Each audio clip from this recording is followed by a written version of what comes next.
An alarming and unprecedented influx of 270,000 Rohingya has sought refuge in Bangladesh over the past 2 weeks from violence in Myanmar, the UN Refugee Agency said on Friday, a dramatic jump in the total as new pockets of people are found. A rights group said satellite images showed about 450 buildings had been burned down in a Myanmar border town largely inhabited by Rohingya, as part of what the refugees say is a concerted effort to expel members of the Muslim minority. Vivian Tan, a spokeswoman for the UN High Commissioner for Refugees, said the estimated number of Rohingya who fled to Bangladesh since violence erupted on August 25 had surged from 164,000 on Thursday because aid workers doing a survey had found big groups of uncounted people in border areas. This does not necessarily reflect fresh arrivals within the past 24 hours but that we have identified more people in different areas that we were not aware of, she said, adding that the number was an estimate and there could be some double counting. But, she added, the numbers are so alarming. It really means that we have to step up our response and that the situation in Myanmar has to be addressed urgently. The surge in the number of refugees, many sick or wounded, has strained the resources of aid agencies and communities which are already helping hundreds of thousands displaced by previous waves of violence in Myanmar. Many have no shelter, and aid agencies are racing to provide clean water, sanitation and food.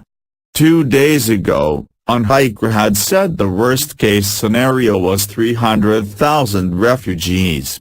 We need to prepare for many more to come, I am afraid, said Shinny Kubo, the Bangladesh country manager for the agency. We need huge financial resources. This is unprecedented. This is dramatic. It will continue for weeks and weeks. Rohingya have been fleeing their homes in Myanmar since at least 400 people were killed after insurgent attacks in Rakhine State 2 weeks ago were followed by an army counter-offensive. Myanmar says its security forces are fighting a legitimate campaign against terrorists it blames for a string of attacks on police posts and for burning homes and civilian deaths. It says about 30,000 non-Muslims have been displaced by the violence. About 1.1 million Rohingya Muslims living in Myanmar have long complained of persecution and are seen by many in the Buddhist-majority country as illegal migrants from Bangladesh.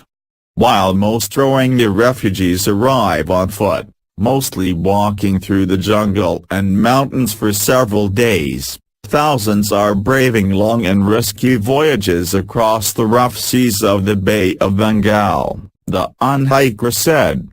At least 300 boats arrived in Cox's Bazar on Wednesday, the International Organization for Migration said.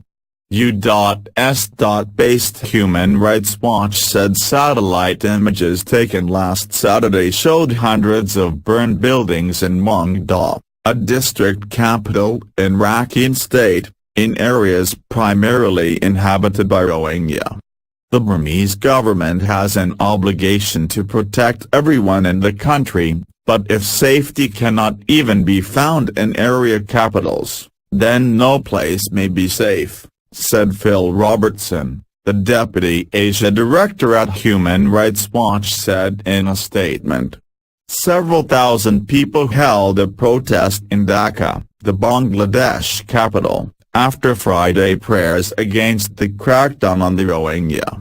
Similar protests were held in Indonesia and Malaysia, also Muslim-majority countries. Scores of people also staged protests outside the Myanmar embassies in Tokyo and Manila. Malaysian Prime Minister Najib Razak said he was considering raising the Rohingya issue when he holds talks with U.S. President Donald Trump next week. Earlier, the head of Malaysia's Coast Guard said it would not turn away Rohingya and was willing to provide them temporary shelter, although it is unlikely any refugees would travel hundreds of kilometers south by sea during the monsoon season. Najib told reporters the Rohingya issue had to be resolved at the source.